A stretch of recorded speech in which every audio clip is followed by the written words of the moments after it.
That's fucking funny. And there There it it is. is. Yeah, There we it heard it is, this time. Yeah, Hey. yeah. This is the we second hit the time we're button. doing episode 2.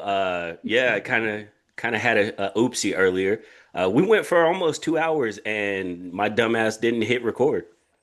Uh, I'll it's all own good. it. I like hanging out with my friends on Sundays. Hey, Yeah. I'll own it. I'll own it. Uh, Well, sh- Rest in Sunday peace night action. to Chandler Ken's Pizza. That's right, baby. I'm having one Biggest news of the for day. the It's the story boys of the for day. It's a Ken's Ranch. I'm gonna sad. drink one. Hey, it's Story of the sad. day. That I mean, if you do not know Chandler Ken's Pizza, you're probably your stomach is probably better for it because You're you probably in talk good about shape in the bowels. oh God, Yeah. talk Mine's about running to bubbling the right bathroom. now. Yeah, yeah. You ever had a bunch of coffee and get stuck at a red light and think you ain't gonna make it? If you have Ken's Ranch, you ain't gonna make it, Man, you don't even Man. make it out of Chandler before man. your shit Yeah. starts You have to bubbling. pull over at Jack's. And You you're remember like, I need y'all remember on Major Payne whenever he's like he said I looked at him and I said, well, unless you can flip upside down, walk on your hands, you ain't gonna make it. That's how I feel on that Ken's Ranch. You ain't making it. Man, You ain't making it. I remember sitting around sometimes and wondering, like, what is it that keep is it what is it that we're eating at Ken's that's causing? Is it the wings? Is it the ranch? Is it the tea? all of Is the it the above. salad bar? Yeah, it Man, was it was a lot. It was a lot of the same because there would be times where I would like from week to week, I would get something different and my stomach would just and it wasn't those like you can just let a fart and once you fart it kind of goes away. It No. was those like them cramps where you're like, oh, It was the yeah, uh, dude, uh. it was them explosive cramps too, man. It's like I feel like it's all gas, but I don't really want to take the oh chance. yeah, yeah. If you chance it, Yeah. I'm you not might trying to have to push. yeah, you might have to No throw push.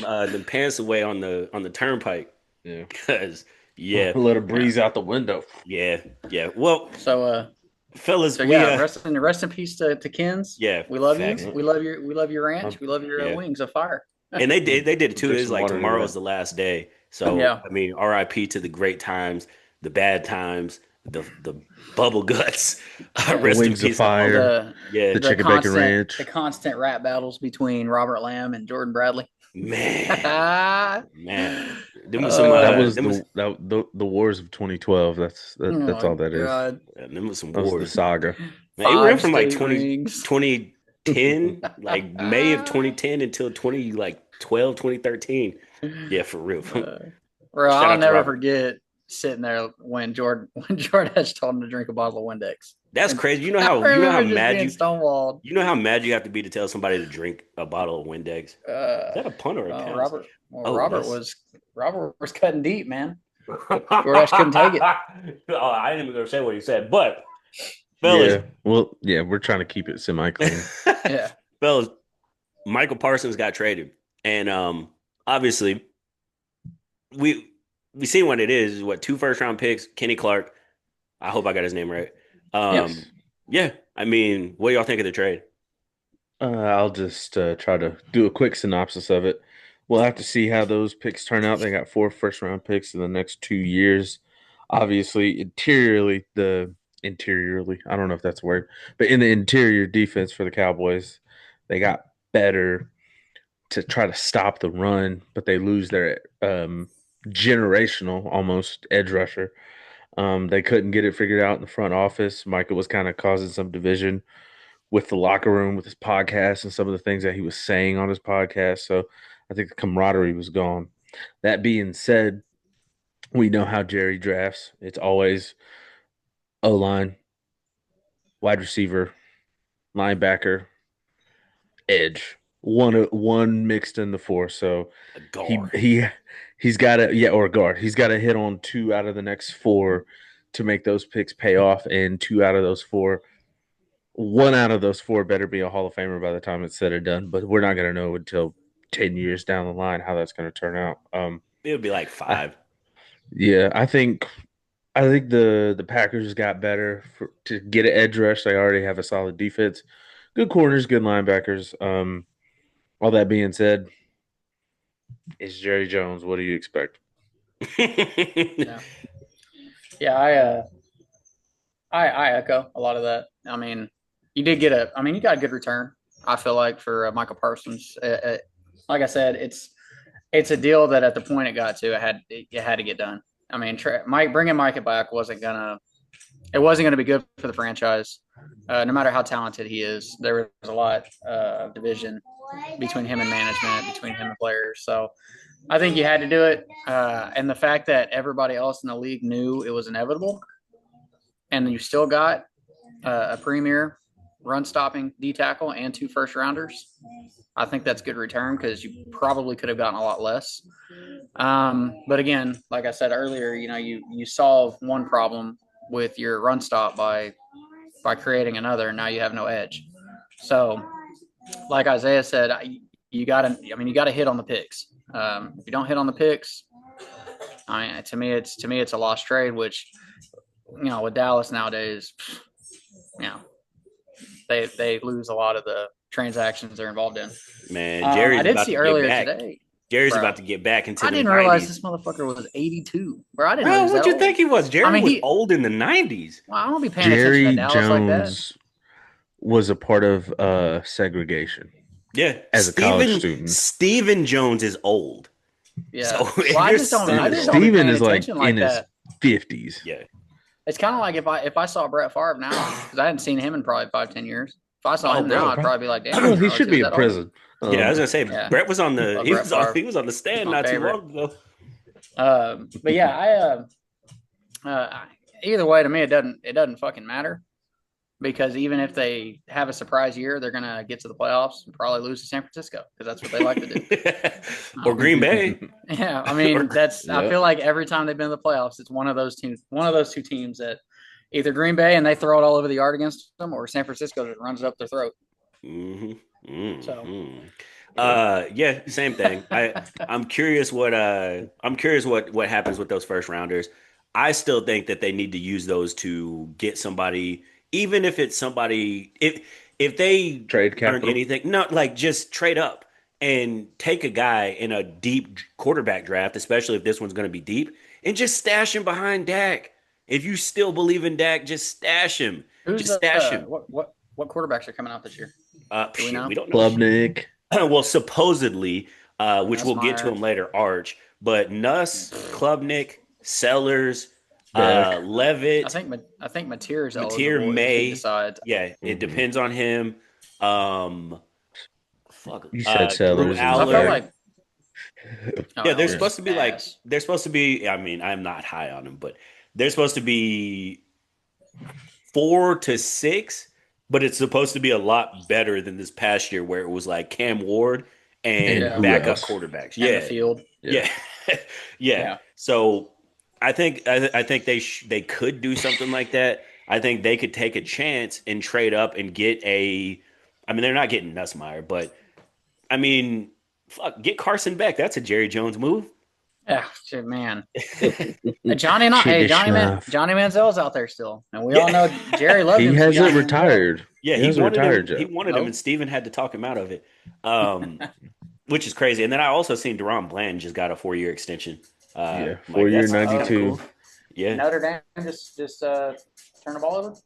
I don't know if he's down. They're gonna look at it. I can guarantee you that they're gonna look at that.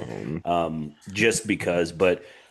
Other NFL news, those the rival jerseys or jersey rivals, those hoes dropped. Which one's y'all's favorites? Because I mean, there was a few. Like I like the Bills. The Bills shit was fire to me. There's a couple other ones. There were some dookie ones like the Jets. But which ones? The Jets and the Cardinals were the two stinkers. I didn't realize also that the teams that were picked are specifically the AFC East and the NFC West. I had to put that together. I didn't realize that either. Yeah, I had to put that together after we falsely recorded this morning. I don't know. I think you'll play each team twice, so I don't know. Maybe they'll change it next year. So they went East West. Maybe next year they'll go North South, and then something like that. Who knows? And kind of switch it up year by year or something like that. But I wonder if they'll just throw them in a rotation, because I think the NFL is going to start doing what colleges do and have more jerseys in rotation because it's. I mean, Well, you got to think it'll boost jersey sales up. I don't know if y'all seen the Steelers' new joints that they unveiled in the them shits is the ugly as throwbacks. shit. Not well the Uh, like bro. I thought them Bumblebee joints was ugly. bro, These new ones is ugly as shit. Uh-oh, I felt Carson like Beck the Nah, is here. Steelers always have the ugliest fucking uniform. Them and Green Bay. Yeah. That Well, well, shit. those two The teams. because the they Green haven't Bay done ones. stylistically, they haven't done anything like those teams are But so traditional. and I was gonna say in the adverse, their traditional unis are clean as fuck to me. Yeah, Like yeah. I the like. traditional Steeler black and yellow is Yeah, Yeah, solid. and the Acme Packers with a old school leather helmet I look like them Dookie Brown like pants that they have, like low key, because it just look like they dookied all over themselves. Like that's what I they got like. those knapsack Well, I potato call them the sack Jordy canvas Nelsons because pants. when Jordy put them hose on, Bro, yeah. He Ass was out. the greatest receiver of all time when he had yeah, those joints on, yeah, Jordy was putting up bar none. 45 and yeah, for real. Oh, 39 and Carson Beck. Sorry, but Isaiah, do you like Miami's? I like the concept behind it, the deep waters, the Miami thing. I it just I wanted them to kind of do like a Miami Vice thing. I'm not gonna lie, like That what the would Heat yeah. did. I kind of would have liked that idea a lot more. I think they were trying to stay true to the colors. As far as any throwback jersey for Miami, it's that aqua, it's that teal, regardless. So they couldn't just fucking splash out pink and light blue like that. Like they couldn't really do it. So I mean, I like them. I think the one that hit the most, I'd probably have to say Buffalo. I'd say Buffalo and God, who am I missing? And the Patriots. Those are the two I like the most. God Yeah, honest. yeah, Yeah. same. I Which is I crazy coming definitely from a Dolphins fan. What the fuck? yeah. It's just the concept of the jersey. Nike could do so much better. They pay people millions of dollars to do Well, that they're shit. not Oregon, so none of these Yeah, teams are Or but they're Oregon. not Maryland, Oregon. or Maryland. Yeah, well, that's I Under liked Armour. Yeah, I thought I thought Miami's Dark Waters and Buffalo's Icy Whites were gas as fuck, bro. Those are fire. Um, but also, yeah, I forgot about one. I forgot about one earlier. I like the Rams, dude. The Rams I thought were pretty solid. the Um, black with the kind of yeah, I like those. Those are pretty slick, man. But yeah, just like you guys, Jets, Gotham Cities were absolutely horrendous, and so were Arizona's. they're all like Bro. ugly off black. Yeah. Like there's Mm-mm. not a lot of green in it. That's why I didn't like it. And then Yeah. Arizona's just looked like they did a mud run in their football jerseys and had the splashes all over the damn place. Or I felt like they just wore a white uniform to Lake Eufaula. Yeah, yeah, that's They just exactly got That's in the it. what it water. Just looks like like. They just slip. jumped in the water. Yeah, yeah, yeah, yeah. And They ran on the beach and jumped in the water. it hurt my soul that the Jets took the Gotham concept because we know the Steelers are like we're in the That would have been movie. We're in yeah, that would have Dark been Knight dope. Rises, bro. Like Heinz They Ward ran the filmed, kickoff back so trill that it exploded the entire arena. which is hilarious thinking of it in hindsight that Heinz Ward was the one running the kickback when That was like Mike year Wallace was there yeah, too. and that was like year 13, and he doesn't have any cartilage in his knee anyways, but he was out His there. strides were stiff. Like Mike Wallace is so much faster. He was in the movie too. They were like, not him. We need Yeah, Hines. yeah. Hey, that was his going Hey, away present. there's not many players synonymous with that stadium, as synonymous as Heinz Ward was. I mean, Yeah, Hines Ward. I think Heinz Ward probably goes down in Pittsburgh lore as one of the most beloved Steelers ever. yeah. He's I he's mean, one of and I he's one of the ones that like he doesn't have like for instance like Ben, it's a love or a hate thing. yeah, Le'Veon, same thing. Antonio Brown, same kind of deal. Pouncey, like there's a lot of beloved people. Usually yeah. outside of Heinz Ward, the most beloved people is like Brett Kiesel and Palamalu, man Troy. Palamalu, baby. That's my He's Palama. in dog. the fucking A gap. Oh, I got Mac. fucking Palamalu. Which that's very Uh, the Steelers as a whole are a very functional franchise. Oh yeah, well One of let's the get to things the that we want dysfunction. to Yeah. yeah. discuss is the most dysfunctional. I'll start it off. I think we can all do the top three because I feel like there's only true three of them that we always talk about year after year after year. And I'm going to steal the easiest one. so I don't have to think that hard. And it's the goddamn Cleveland Browns, Yeah, that's ladies in and my list gentlemen. too. They're in my list. I ain't gonna lie. They're I number one. I have. Well, I'll get to mine, but I'll have a question for you guys because we didn't discuss them earlier. Okay. But go ahead, Isaiah. Sorry. So it's always got to be the Cleveland Browns. You can't have 58 starting quarterbacks since the year 2000 Don't and forget about the plan on head doing. coaches.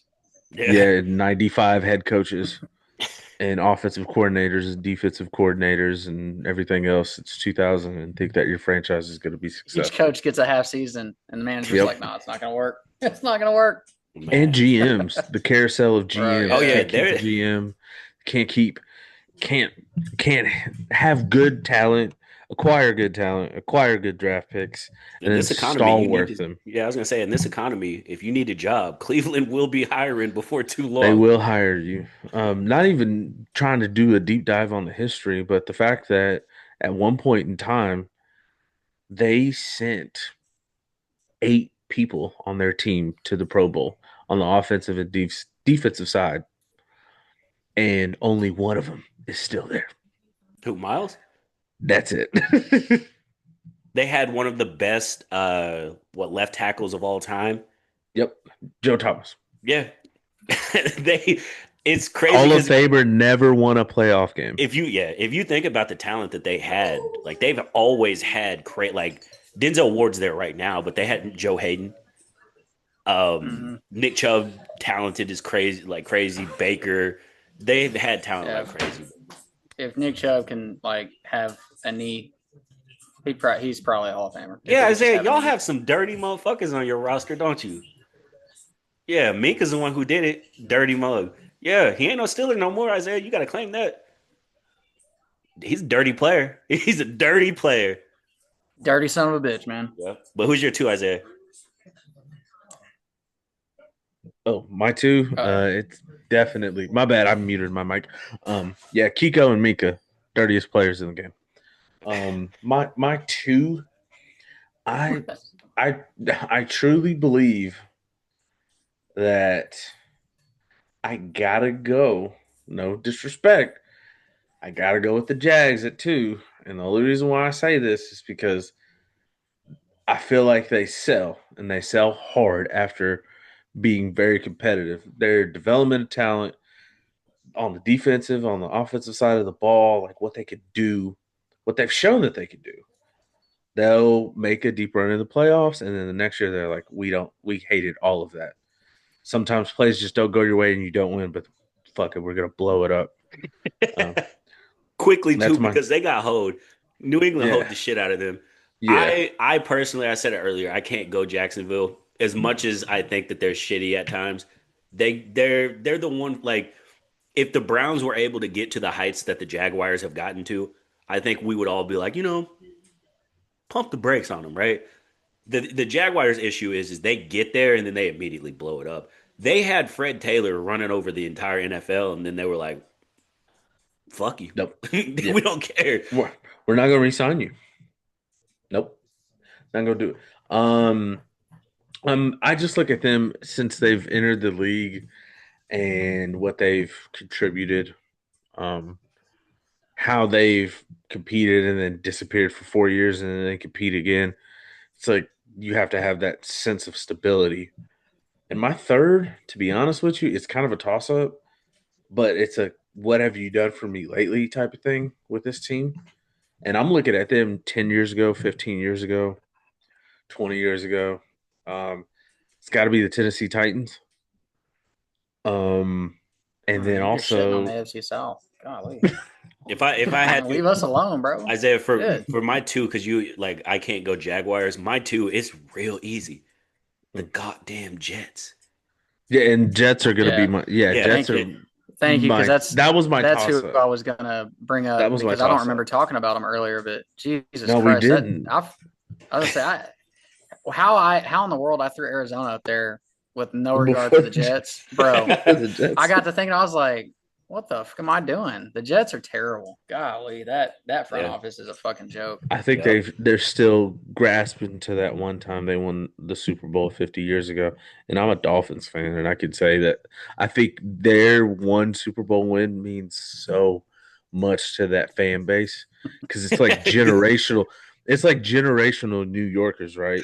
Your great granddad We was won that Super Bowl back in the 60s, baby. yeah, when Joe guaranteed it, and then you raise your kids to be Jets fans, and they live an entire lifetime of them almost doing it in the 80s and the 90s whenever they were in the Mhm. playoffs and doing deep runs and things like that. And then they have kids, and then they witness Mark Sanchez Yeah, going to Rex two Ryan, AFC. Swasu on.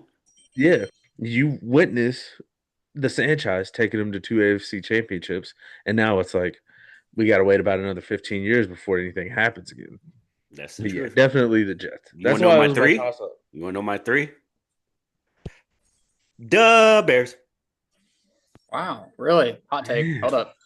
I'm curious. Yeah, whoa. The only reason that I'm going Bears is because, for one, the last time the Bears went to the Super Bowl, that's probably the worst offense outside of the 2000 Ravens. They literally got there because teams were dumb enough to keep kicking the ball to fucking Devin Hester.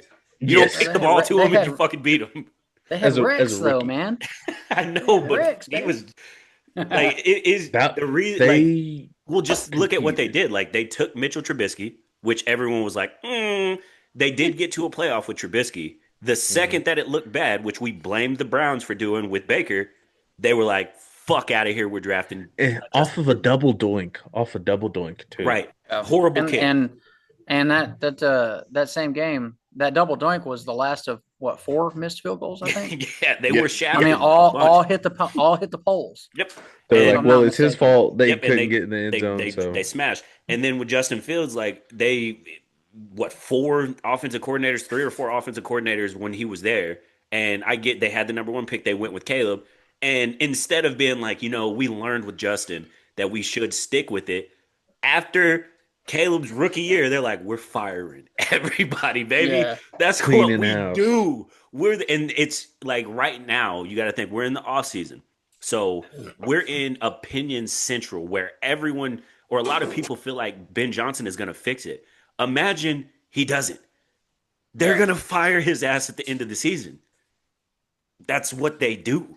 So I think they've done a lot of things that are good, but we've looked at them in the past and been like, getting DJ Moore was great for Justin Fields. Getting blah blah, and it's just like shit just doesn't work. And then they abandon ship fast. So those are my 3. yeah. I like, what's crazy to me is I think the trajectory of Chicago could have been so much different if they didn't have Aaron Rodgers in the North with them. Like, there were some years with Jay Cutler where they were pretty solid. Their defense was pretty good. They had the fantasy god in Matt Forte. I mean, they actually were pretty solid for a while. They just couldn't get past Green Bay. And I mean, I think Jay Cutler threw in a couple of 10-6 or 11-5 years. Yep. And I want to say once or twice won the division. Yep. Just and then just couldn't go nowhere in the playoffs. Yep. They were literally the NFC North Dallas. I gotta check on my homeboy KG real quick because I'm watching Carson Beck throw screen passes in the fucking dirt. My most dysfunctional, number 1, Cleveland. Same reason Isaiah said. 58 starting quarterbacks, 375 different coordinators and coaches. I mean, the list goes on and on and on. They literally brought in a guy that's on trial. Well, he was accused of, I don't remember how many different sexual misconduct cases. 94. Bro, ridiculous. And they had a guy that took them to the playoffs and won a playoff game for the first time in 20 goddamn years. And they ousted him and talked shit about him, about his character and stuff, which Baker can sometimes be a punk, whatever. But still, you're willing to make moves like that, you got to stand on it, and they sure as hell did. You can't call somebody a punk and then pick somebody up who's getting some holes touched, bro. So yeah, Cleveland's definitely up there. My number 2, like I said earlier, Jacksonville. And I'm a big Jags fan, but you got to call a spade a spade. They literally had an NFLPA release statement in 2019 warning people from signing there because the franchise was such a shitty place to go. Like, I mean, getting like heinous fines and ridiculous OTA workout schedules and having stuff being mandated that isn't legal by CBA standards. I mean, they're the only team I think in pro sports history to have a players association warning to its free agents to not sign there, which is wild to me. And then my third is like I said earlier, I said Arizona. That was dumb when you got the Jets around in the league. So I'm respectively going to ask if I could change that to the Jets because the Jets are a fucking joke. If the Browns weren't so bad, like historically bad, the Jets, it would be so easy to just say, "Oh, the Jets." It's easy, but they're horrible. I will say the Giants are on their way. If they keep doing dumb shit like picking Daniel Jones and thinking that he was going to work. But how crazy is it that the butt fumble started this absolute shit show of a franchise for the last 15 years? All started from the butt fumble because the year before that's the last time they went to the AFC Championship. I've always been curious why teams don't understand. Like, it's easy. You have the recipe, right? Yeah. Why all the bad teams do the same shit? They fire their coaches over and over and over. So once the Jets got fed up with Rex Ryan, they've been firing and hiring at a great historic rate. Stop. Just rock with it. Like, y'all have been trash for a while. You might as well just own it and just keep being trash for a little bit longer. I hated what they did with Saleh. I was about to say, I really had high hopes on Saleh. I thought he was going to turn it around. I liked his attitude, what he was about. He looked top 5 defense, bro. He put out defenses like crazy. Yeah. He looked like a default character on 2K. Bro, he does, doesn't he? That dude has got the shiniest head I've ever seen in my life. Richard Jefferson, baby. My God, that's the Egyptian heritage of him. Yeah. No, my bad. My speakers he's coordinating in San Francisco again, right? Yeah, they rehired him as the defensive coordinator. Well, you know what happens whenever you get when you come out of Shanahan's tree. If you get fired, he just brings you home, and he builds your stock up, and you get another job. Like, that's what it is. And my stomach's about to be so pissed off. It's a hell of a mixture I got going on with beer and fucking coffee. Hey, bro, I don't know why you're doing. Shout out to kids, baby. Shout out to kids. He's trying to recreate the concoction. It's working. But fellas, I ended up like pivoting. I ended up watching a little bit of the Clash of Paris or whatever it was, WWE pay-per-view that was earlier today. It just led me. I've just been curious what y'all think, but like I've been thinking that the product it's not like it's bad, but it's starting to sour. And we did talk about it for a little bit earlier, but like let's just easily go into it and talk about some of the stuff that we want to see from the product. We don't even have to talk about it being stale, but like, what is some stuff that y'all think could make the product get to where it was back when The Rock and Roman Reigns and the Bloodline and Cody was like his story, trying to finish his story and stuff? How can the WWE get back to that place? Because for me, it's easy. Just put the title back on Roman, baby. Put the title back on him. Change his music back. And like, just let him be whatever. Like, he doesn't have to be a baby face. He doesn't have to be a true heel. But like, let him do that, and then start like maybe him on SmackDown, like it was for a while. You have the SmackDown champ who's rarely there, and then the Raw champ is the workhorse. And the Raw champ can be like a Dominic Mysterio, or Braun Breaker, or some young guy like that. But I'm just spitballing. Like, what do y'all think of some good ideas to get the title or the product back to where it was? Cameron, go ahead. I'll start. Yeah. He said, "This is mine." First and foremost. So, I will tell you this. I'm tired of seeing people like Marlon. This is going to hurt your feelings, so I want you to brace yourself. I'm tired of seeing people like Nikki Bella come back and feud. Paul, I'm okay with that because we had some eyes. She is just beautiful. She just had a horrible match, and it lets you know. Like, I mean, I agree. Yeah, I agree, but when it comes in terms of like storytelling and things getting stale, like the whole angle with Lyra and Becky was a waste to me. Yes. Because it could have been so much better. They could have done so much more with that, with Lyra and Bailey, which maybe they're building that up. But all that Becky has done is have matches with people you knew she was going to win. Yeah. To me, that is a waste. Yes. There's no build up, and she's not building storylines with anybody. Like she wrestled Nikki. Now what? Did you see the end of the pay-per-view though? I did not. Oh, he came out in low blood CM Punk. Yeah, so I think she's about to be with Seth and his group, and I think that's kind of a storyline that they're going to is like a big. That'd be cool. I do like them. The Vision. Yeah. I'll say also the one of the things I think WWE did wrong was and I called it before it happened. We talked about it through text, but I don't like Paul Heyman aligning with Seth Rollins. Yeah. Like I thought there was so much they had going with everybody trying to be up against Roman and Paul Heyman. And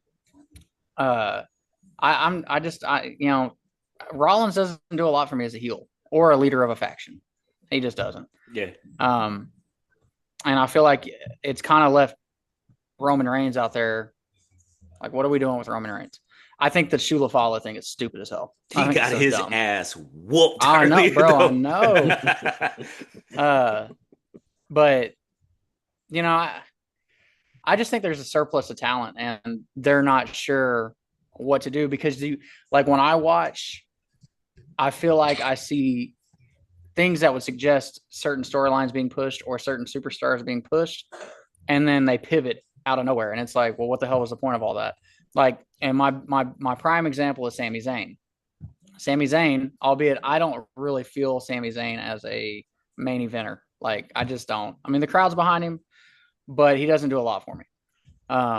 But you would have thought, okay, he's going to get a big push because he's constantly talking about he wants to get on that mountaintop for the first time in his career. That's what he's coming after. And, he was feuding. He was the first one to feud with Seth Rollins when Seth Rollins went heel. And so you would have thought, okay, Sami Zayn's going to get a push here to try and be the main feud with Seth Rollins. And then they just out the door with it. And now he's on SmackDown. And that kind of came out of left field. So it was like, what the hell are we doing? But it's because you got, who are you going to push between CM Punk, Jey Uso, LA Knight, by the way, an absolute robbery. This dude should already have a belt. Like, the fact that he has been so mega white. Yeah. Yeah. Now let me talk to you. Yeah. The fact that he's been so white hot since 2021 and the company has not put a strap on him, like a major strap. I'm not talking about US title. That was, whatever. But I'm like, a major strap is criminal to me because, dude, I remember one specific time with LA Knight. He was feuding with Reigns on SmackDown, and Reigns was coming out to his slow ass long, entrance, and he got to the ramp to come down off the stage, and LA Knight's music hit, and LA Knight just walked right by him. Bro, and the crowd went fucking crazy. And when he started feuding with Seth Rollins, and before he officially came to Raw, like, when are they gonna give this man? He's only got so many years left. He's getting older, and he's 40. So white hot. Yeah, he's 40.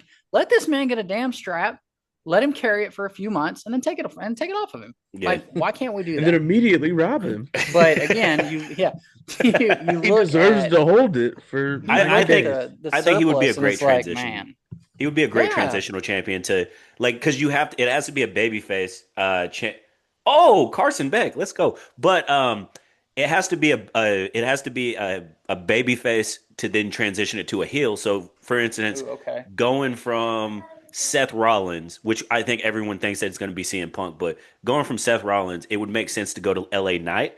That way, Dirty Dom Mysterio can come get that fucking belt. But honestly, my opinion is that they're overutilizing the older talent, and I get it because it's Cena's swan song, but they've done for him what they've never done for anybody else, which is slow the growth of the young talent to push him, because every other older talent on their way out, they lose to push the younger talent. Yeah. They Cena put is him beating over. everyone. Well, He's seeing beating. when we talked about it, That's that's what I very was telling Hulk you. I felt like was Hogan-esque. going to happen was like he was going to carry the title and have that heel run. Albeit, I thought the heel run would have been way better. It was garbage, but I thought that he would feud and then get absolutely obliterated by somebody. I thought maybe Cody Rhodes would turn and align with The Rock and Travis Scott and all that stuff. And then to give him a redemption story on his way out, he could go and, beat Cody Rhodes. Maybe not for the strap, but he could go in and go beat one of the top heels on his way out, and or go interfere with something on his way out and put a strap on a crowd favorite that hadn't gotten a strap yet. Like, I thought that was kind of what they were going to do with it, and I felt like it was kind of a waste with Cena because, like you said, now it's a retirement tour. It's Kobe Bryant. It's like, dude. Yeah, and I'm a Kobe guy, Now but it and was just, it was like, all right, dog. Like outside of that last game, it was just like, man, he's leaving, but that's what it's. We're not talking about how good the Lakers are or how bad they are. It was just all about him. So that I last felt game like, was oof. yeah. But Isaiah, what you before we move on, go ahead. I think you guys consume a lot more content than me. I just Yeah. kind of keep up. Yeah. You guys consume a Let lot me more talk of to it you. than me. And I think overall, the one thing that I haven't liked or really agreed with over the past couple months, really past couple years, is like, dude, I'm tired of seeing Brock Lesnar. I'm tired of seeing John Cena and the way that they're doing the things of making sure that they have their moments. And like, we all know that John Cena doesn't believe it's good to put anybody over unless he wants to put them over. So no matter how hot anybody is, he has to see it from a business standpoint to make it work. Whenever I watch that documentary series on Netflix, that's like Unreal or untold or yeah. that. Yeah. That's how you kind of like see it. Is it? And it's just kind of it's gatekeeping essentially. It's gatekeeping within the organization, and it's just like it's old. It's tired. I think Reigns, what he did to kind of hold the company on his shoulders for as long as he did was great. Kind of play off Cameron. Um, that now there's nothing to do with him. They don't know how to make it work for him. Yeah. And eventually, you said it on the first one, is like kind of just get him to fade out a little bit. And I feel like he will put people over. I just think that Roman these is, bro. next, I mean, yeah, like we said, these he next, he even won today, but they beat the fuck Bro, out of him, bro. They bro, they beat the there is fuck out like of him. there is literally like 5 or 6 different superstars um that Roman put over. Solo Sokoa, Yep. Jacob Fatu, Yep. Jay. um, Jey Uso, Yeah. Jey Uso, Also, main Yeah. event, baby. Like so they're they all his cousins. Is that not? no, Yeah, like but they were he part of does. his I mean, faction. yeah, but also He create, He put Cody over because he didn't yeah, have to. If Yeah. he wanted to be like, look, we Man, know fuck Cody. once Cody gets the title, it's done. Like, what else do we have for him, right? Like, it is what it Yeah. is. Like, let's just run it, bro. Let me break Bruno San Martino's record. But he didn't. He was like, all right, Yeah. cool. I'll drop the title. I don't care. But No, like, I think there's several other people that deserve their shine, like you said, Marlon, like the Mysterio, like Dominic, and like people LA like that that Knight, are, and yeah, people that are younger or can offer more. They want to see a change of pace, and to be honest with you, for the last 20 years, it's been 3 to 4 main people that yep, they always give the title to. They always give them the best feuds. They all like that lull of time where there was no John Cena, where there was no Brock Lesnar, and when Cody Rhodes was in AEW, well, even the like right when he first came back too, though, it was the a writers' complete. room was going off. It was a completely different company. It was brand new stars. People got bought in, and then even whenever it was like Punk came back, and then The Rock came back, that was enough because it was Yeah, like even though they're back, they're not in the main. Like they're not going for the title, and The yeah, Rock is just like a secondary, the final boss. So yeah, it worked, and now it's a hey. We know that we were doing a good job. Now we're going back to pure nostalgia. We're going back to Yeah, 2016 and everything that was working back then. That's what we're gonna do. And it's it's like, gonna work again. And no, it's not. yeah, Because you have a younger fan base that I want to do. see other people get put over. They I want do to see think dirty dogs. They one of the things that hits, and this is just my opinion right now, that helps kind of keep it not stale for me. What are you guys doing? Oh, yeah. Yeah, Seth Rollins, man, like him and CM Punk, because I feel like they never really dove into that when CM Punk first came back. And when they finally let CM Punk get the strap, that comeback from Rollins, and some people knew it. I wasn't sure if he was really hurt or not. I know when I I'm watched the surprised that video of CM his Punk went injury, with it. I was like, where the hell did the knee buckle? So I kind of felt a little weird about it, but they were playing it pretty well. That comeback, and for him to come and spoil that for CM Punk, to me, that was cool. yeah. That was what was working so well with stuff like that back in the Bloodline era. Well, yeah, But because even WrestleMania last year, the triple threat of Roman, Seth, and Punk, it made sense because yeah, what happened with the Rumble, what happened when the Shield, like the story told itself. yeah, The issue, they just fucked up. They should have just yeah, never had, like, Seth didn't need Paul. Paul should have had to pick between Punk or Roman, and Triple H yes, said it on that Netflix show. If we take Paul from Roman, we're leaving Roman with nothing. We took his yes, bloodline away. Now his only thing that makes him a certified star still, we're pulling it away and we're essentially taking him back to the big dog era, which right yeah, now it's working. But if he get climbs back to win the title and he just holds the title doing this, he's gonna turn back into getting booed like crazy. But I Mhm. do think that Roman saves himself a little bit because I feel like when they gave him Paul, his character development That's what skyrocketed Paul because Heyman does, though. that's Except what for he's Brock still Lesnar. doing now that's different than the big dog era. Because that's when John Cena came back and roasted the shit out of him on the mic about not being able to be on the mic.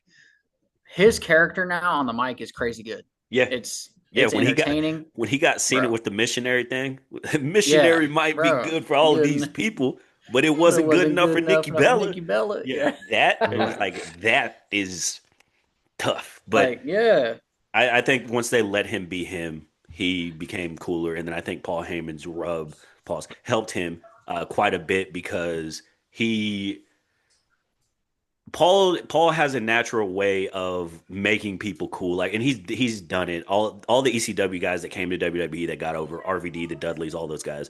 He did a great job. Him and Punk, him like it all work. It just doesn't work with Seth in my opinion. But no.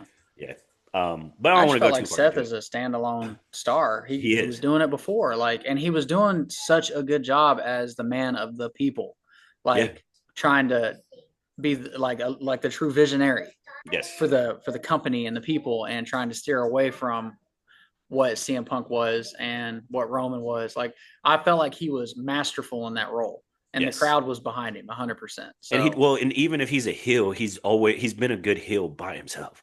yeah, He I just doesn't don't need know Paul what Heyman. I don't know what the fuck Paul Heyman does. Well, he's Like, just gonna screw Seth Rollins for somebody else. That's what's gonna happen. And it's cool. That's Like, bring him back. that's his I'm telling you, gimmick. That's his MO, bro. hey, he screws people. He may screw John Cena and go back with Brock. Who knows? I will say the last thing I have, man, is some of my favorite wrestlers right now, Brock. like characters in wrestling, come from that. Like Jacob, not Jacob. Solo Sikoa is the funniest fucking person in WWE right now. To me, he is hilarious to watch at every SmackDown. Watching him taunt other superstars and do their little things, and just watching him interact with other stars. I love me some Solo Sikoa. Same thing with Big Jim. Big Jim is funny as hell. Yep. I didn't know he was that funny when he was in the Bloodline, Yep. but that dude is hilarious. When Roman first came back, the first uh, promo they did, him and Big Jim, when Big Jim held his hand out for the mic like Roman always did, That shit was funny. I don't know if you remember that, Yeah. Marlon, but he held his hand out for Roman to hand him the mic, and Roman was like, "No." That shit was funny. I love the Usos. Honestly, I hope I love Yeah. Jay main event Jay Uso, but I do hope that they eventually go back to being the Usos tag team. Just because of how, like we said over and over, how diluted the roster is. Yeah. There's so many guys that honestly could have the push that they gave Jay. They could give Yeah. that to LA Knight. They could give that to Dom Mysterio. They could give that to Braun Breaker. They could give that to Bronson Reed. They could give it back to Gunther when he comes. There's so many guys. Finn Balor, AJ, Randy. There's so many guys that they can, but it's just like eventually you have to start putting the dice back or the checkered pieces back into place. But yeah, Yeah. Isaiah, you got anything else? No. Yeah. All right. Oh Yeah. yeah. Yeah. Oh, Oof. if they would have screwed Macho Man over like they're doing some of this young talent, I'd had to talk. I'd riot right now. But he was on I'd so be much. sending emails. Yeah, he was on so much coke it wouldn't have mattered. He. I mean, My mom's look, getting I'm not gonna go there. slugs. You know, he Okay. had relations with Triple H's wife. Anyways, fellas, Ooh. what is? I'll send y'all links after. But what's y'all's top Way to five break the favorite? internet, Marlon. This shit is on the internet, bro. I'm not breaking news, but what's y'all's top five favorite football movies? You just run through them. Obviously, we did it earlier, so Yeah. mine Yeah. I have Varsity Blues at 1, Friday Night Lights at 2, Remember the Titans at 3. I don't even remember what I put at number 4. Where we at? Did you say any given Sunday? Oh no, you No. said the replacements, Yeah, right? the replacements at 4, and then the longest yard at 5. Yeah, I that's could what it put was. other movies there. Like I love the program. I love Any Given Sunday. There's a lot of good football movies. But like Varsity Blues and Friday Night Lights, that is small town like high school football at its peak, and they always will hold a special place in my heart. Remember the Titans. It's Remember the Titans. Like what are we doing? And then the last two, I just went with more comedy based stuff. The Replacements is funny as hell. And then the longest yard is Adam Sandler, so that's what I'm rocking with. Unless you count Forrest Gump as a football movie, because I was running. He was an All American. He made the All America team and got to meet the President of the United States. I must have drank about 32 Dr. Peppers. Must straight by 15 Dr. Peppers. Um, I have Friday Night Lights is my one. I think that came out at a time where I just moved from San Antonio into small town football, living in Texas, knowing I didn't even know that those towns existed, and then just how that movie was shot, what it entailed, how it finally painted a picture of how seriously football is taken in certain places of the world, particularly states, especially with Texas high school football.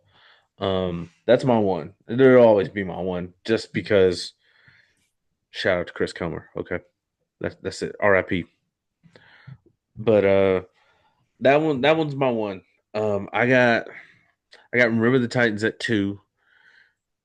Simply for the fact of it was deeper than football, but they also kicked the shit out of everybody, went undefeated, and became the national champions. And You got cheated. dominated and got cheated. Let the boys play, okay? Let them Let play. the boys play. Hey, Let them just play. like Novocaine, baby. Give it a little time. It always works. Always works. Split veer, baby. I got I got the Little Giants because I never got to play youth organization football, and I think it is hilarious from a sense of like little kids. It's the first kind of football movie I ever watched. Um, then I have what was that? I'm at 3. I got the program at 4. I think I had it at 5 before, and then I got I'll do the replacements at 5 overall. Just because one, I just like the program because that's the first kind of like college football movie I ever watched, and it dealt with issues outside of it, like paying players and the scandal of college football, steroids as a thing, relationships. It kind of encapsulated everything into one, and then the replacements just because it's hilarious. Just the concept of the movie in and of itself is hilarious, and man. Keanu Reeves could throw that motherfucker too, dog. I ain't He gonna was lie. Southpaw, wasn't he? Yeah, he Yeah. looked Steve Young out there, dog. Yeah. Perfect timing too. Yeah. So my top five. Number one, remember the Titans. Like I said earlier, I've always been a huge Denzel Washington fan. He's my all time favorite actor, and watching him in that role, um, movie was hella inspiring. Like the line, attitudes reflect leadership. That to me that was synonymous to how I Captain. want to live my life. Like I try to always have or generate a positive attitude, uh, because I view myself as a leader in any role that I'm at. So I learned all that from that movie. But like I said, the concept of the movie was deeper than football. Like Isaiah said, it's coming together, trying to figure out a way to come together because it was you against everybody else. That was a good movie. I mean, it was a great movie. Number two is Any Given Sunday. I've always loved that movie. It's the very first football movie I ever watched. Uh, yeah, even before the Little Giants. I don't even know how I got across that movie, but I remember it being the very first movie I ever watched, like football movie I ever watched, and I've been in love with it ever since. The Replacements, number three. By the way, I don't know if you guys knew this, but Keanu Reeves was actually like legit offered a training camp invite to Washington after shooting that movie because of his He was training. slinging it. Bro, they said he looked better than their 2 and 3 on the team at that time. Homie was polished. That's Bro. crazy. He is what a guy. What a Keanu guy. Reeves, man. And he was the coach on Hardball, bro. He's real life. He does this number shit four, for real. Number four, Varsity Blues. Like Marlon said, it's just a glimpse into small town life, man. Anybody that listens to this podcast didn't grow up from a small town. That's what it is. On Friday nights, nothing's open. Everybody's at the game. It's an absolute shit show getting to and from the game because there's so many people there. But the town lives and breathes football. And synonymous with that, if you're a football player and you are one of the better guys on the team, you get a lot of you get a long leash in the public and in the school system. Just going through school, linking up, parties like lying. That. Varsity Blues was the epitome of small town football life. So I think anybody from a small town play football relates really well to Varsity Blues. And then my fifth is Friday Night Lights. It's hard not to like that movie. I don't have a lot of comment. It's hard not to like the movie. Well, I like I said earlier, but my dumbass didn't record it. But like, it's the first movie where it's synonymous with majority of people that play football or any sport for that matter, where majority of people, their last game playing something is you lose. Yeah. Like usually you triumph, you win, and you're like, yeah, I'm the champion. They lost. Got their shit pushed in. Fucking Billingsley stretch out, son. Fuck. Or not Billingsley, but that was Winchell. That was Winchell. Yeah, stretch out. That was on I Right Wiggle. 34 switchblade. Yeah, stretch out, son. Then his ass got shipped to Tokyo. Yep, and started drifting, turned into DK. But I almost forgot again, fellas. Rajah Jackson. Yeah. Speaking of contact sports. Yeah, I don't know. Like, we ain't got to go too far into it, but like, I think me personally, I don't know how he's not in jail right now. He's still walking the streets as a free man. At the moment. Like unless this it's is a week ago. Yeah, like unless it's a skit or like I just don't know, because if I beat somebody up right now, it's over with. Way that was that's skit. true. That's true. No that's true. way. That's true. None of that was staged. Yeah, he was or that dude has a hell of a chin. Jesus Christ. Yeah, he was bouncing his head off the mat. Yeah, I think it's shitty though that people are trying to blame Rampage for a 25-year-old. Like, I mean, I get it, his actions. That's his son, but I also people need to understand that just because Rampage acts a certain way on camera when they're streaming, we don't get to see what Rampage is like off camera.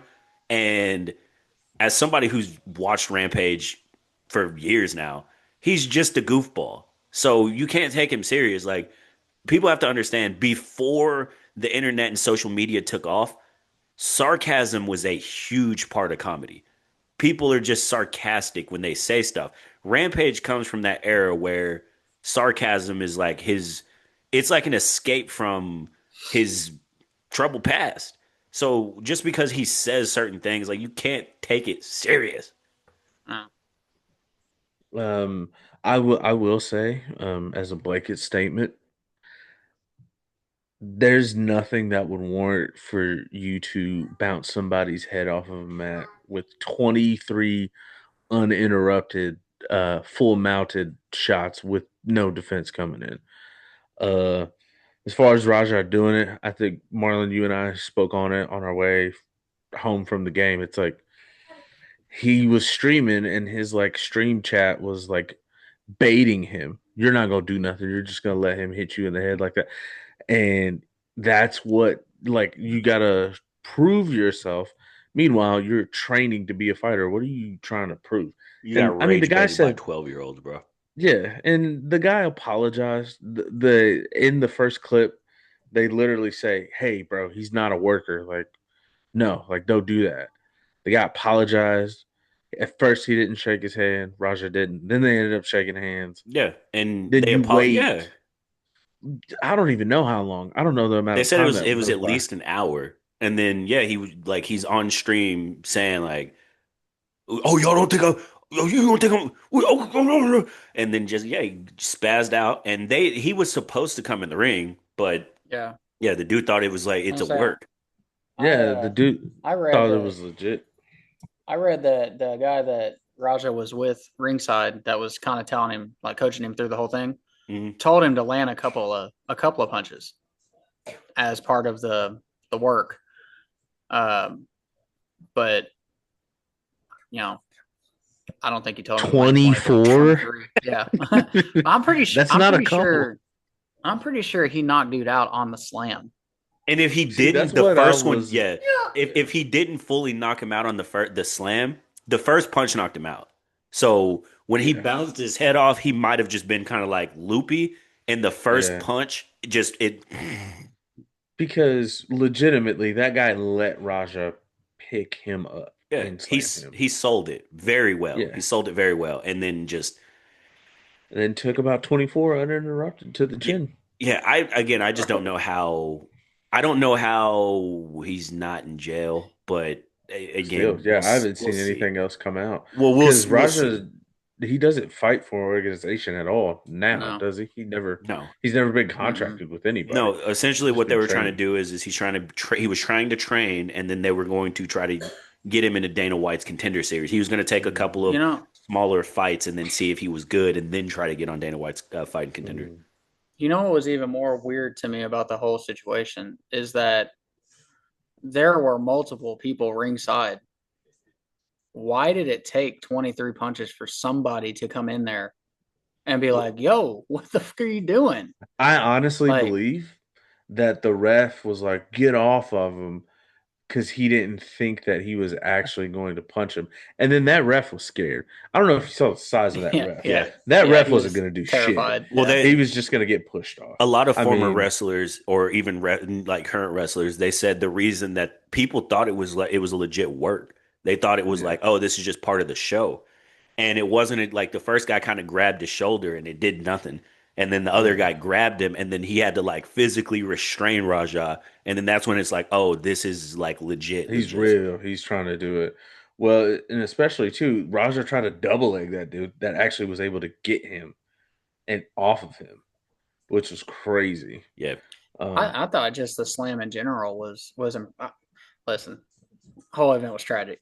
The slam to me was impressive because that was a big Yeah, heavy yeah, yeah. dude, and it was a nice Raja's not slam. that big I of a mean, dude. if we're gonna That critique slam his was, wrestling skills, man. I was like, oh, it was a good slam. but then I wasn't expecting 23 straight uncontested blows to Yeah, come I to mean, follow you it. see the guy after when he got slammed, he's like this, Yeah, and then he eats one, and then you see his arms like a but recoil, like oh he's out, and you just see the it's like if getting you try shot in the to movie. if you try to think of the positives coming out of the whole deal, man, like maybe now I don't remember the guy's name, but maybe It's maybe like I now he said, knows to be a Yeah, little more careful. backstage, and maybe the promotion he wrestles for beefs up the security just a hair. Yeah. And Yeah. maybe they learn that lesson about who they can bring in or who they should bring in and work. It's not the WWE, man. Yeah, let's not Like, bring in fighters. That's yeah, like essentially come like on, man. What are we doing? let's bring in Mike Tyson for a crowd of 200 people and let somebody try to fake crack a can over his head. Yeah. Yeah, but anyways, fellas, we can go to college football. I mean, we were at the game yesterday. We watched OU whip some ass. We have thoughts on that. Obviously, OU, I think looked good. I thought obviously it's week one, so there's a lot of jitters. I think they have a couple of things they need to work on, but as a whole, I think they're better than last year. Even Yeah. though it was Illinois State, but last year was Temple, and they Mhm. scored more, but the offense did not drive the length of the field. They drove the length of the field. They didn't show a ton. There were times they were trying to. It didn't always go right, but I mean, outside of putting Javante Barnes in the game, Yeah. fucking DeMarco, I think they'll be fine. I mean, last year, yes, OU scored more, but they scored 41 points on I want to say four. They turned Temple over four times on that side of the field. So when you're only having to drive 20, Yeah, 30 yards to four score a times. touchdown, It's easy. of You course you're should going to put up score a lot 41. more. But yeah, but this year, and first of all, I think Illinois State's a better team than Temple. Like, they're top five FCS program, so I think they're better than Temple personally. But watching John Mateer have complete and total command of an offense and look like he knew what he was doing in an RPO concept was so encouraging as an OU fan. Like, the offense to me has an identity. They're going to throw the piss out of the ball and they're going to use the run to open up the pass. It's not a traditional OU offense. Traditional OU offenses are run first, pass second, use the power run game to open up the passing lanes. I don't think that's what Ben Arbuckle is deploying. I like that Mateer spread the damn rock. I mean, Keontae Lewis had 9 catches, but I think he spread it around to 7 or 8 different targets. Yep. I mean, everybody was getting a piece. Jared I Kennick. like that we had some young guys that flashed on both sides. Cortland Guillory was fantastic. Peyton Bowen looks like a 5-star safety. And I felt like he had moments last year, but there's a reason why he didn't have the job. I think he looks like he belongs out there. Yes. Torrey Blaylock, we didn't get to see Ott. I think he's been banged up through fall camp, and it's Illinois State, so maybe they're saving him for Michigan. But in doing so, we got to see Torrey Blaylock, who's a freshman, and he's out there running over grown men every chance he gets. I like Torrey Blaylock. I like what he's about. I agree. I like Jaron motherfucking Canick at tight end. Outside of that Super fumble, impressive. he was outside of that fumble, he was super fine. impressive. Yeah. Deion Burks looked good. Yeah. They didn't even really feature what I feel like is the best receiver on the team, and that's Sategna. I think Sategna had 1 catch. Yeah, but just one. I think he's the best pure receiver on the team, and we didn't even really get to see him. But yeah, the only thing that was concerning to me was the O-line not being able to blow the defensive line for Illinois State off the ball and pick up 5-6 yards to carry. I will say though, if we don't start Javante Barnes and we start Blaylock, I agree. I think they gas by the second quarter and then we just impose our will. But yeah, I mean, old school OU is it football possible is better with for Peterson. somebody to be overhyped but underappreciated at the same time? Yes, because that's Arch how Manning. I feel. Arch Manning. I mean, Yeah, I don't that's- get that's how I feel about I agree. Javante I think Barnes overall, is- he ended up having Go ahead. Yeah. he ended up having completions to eight different Eight? receivers. 8 different receivers. Yeah, bro, he was spreading that thing. Well, yeah. No, I knew he was spreading it, but I was like, damn. Yeah, it was. I just pulled it up real fast just to kind of see and everything. One, he only had 7 incompletions. Yeah. So you go 30 or 37, 392, 3 touchdowns. you can argue that they didn't have to play the fourth quarter. I just think they wanted him to stay in the game to get more reps to feel more comfortable with commanding the offense. Um, I was listening to the franchise whenever I was leaving after we got back, and one of the things that they talked about is like it wasn't quite vanilla, but it really wasn't like conceptually they weren't doing a whole lot. You know Yeah, what I mean? It and they was only just they like, only went tempo like one time. yeah, that is the only time they really needed to is because they wanted to I'm saying, score did before they half. I run think. did they run any pulling concepts with the guards and tackles? A I don't couple, remember. they did a I couple didn't times, remember but it seeing a wasn't. lot. Yeah, it wasn't a lot. Wasn't anything crazy. Yeah, Yeah, wasn't anything crazy. And you can also see that Mateer has this escapability in the pocket that actually is smart. He will Yeah, step up first, keep looking, and then side shuffle, and then go up the field. yeah. Versus, I don't believe that Jackson Arnold was doing a lot of that last year. And Michael Hawkins is just an athlete, so I think Michael Hawkins was very, oh shit, I feel somebody coming. I'm just gonna take off running. They've been respectfully. talking about Michael Hawkins like he's better than Mateer Yeah, they all said camp. that's what I I think heard he has is. the potential. I think Yeah, he I has the heard potential to I be heard that. he's taking a big step, and Yeah, last year was just hard on him because he was a freshman, and that offensive line at the time when he took bro. over was And you And go, Seth yeah, you're and trying, Seth Luttrell's offense sucks. yeah, and you're in Like the SEC, golly. and they're like, hey, you're gonna be playing LSU and then and Bama, like, and you have no wide receivers healthy ever. yeah, No. at all. I think Yeah. to talk about another aspect of the game defensively, I think they look good. D line is always gonna do well for them. They got one of the best D lines of the league. There was a handful of times that you could argue they got caught in the wash and they were able to break, 10, 15-yard runs to kind of almost give us a oh moment or what are we doing moment. But overall, I think they did well. I mean, if you look at their passing numbers, played two quarterbacks. One of them was 6 of 13 for 22 yards. The other one was 4 of 7 for 12. So it almost looks like Yeah. a no fly zone out there, boys. Bro. Yeah. Uh, I, but I will they ask. I will did. ask you guys. Did y'all Mhm. notice? Did y'all notice that Illinois State was absolutely not having any of our Mason Thomas? That man was doubled every snap. Yeah, Yeah, There was a tackling tight end or a tackling guard on him every single snap. yeah. There's a reason for that. yeah, Bro, I was yeah, like, man, I feel so bad for him. yeah. You got to expect it. I mean, it is what it is. I'll say my favorite thing that I seen yesterday before we go to a different game was probably just Gentry.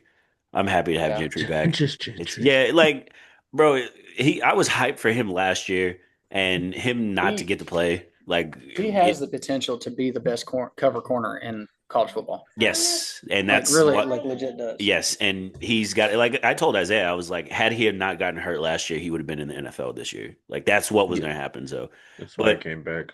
yeah, but fellas, I mean, the biggest talking point of college football yesterday, obviously, is Arch Manning.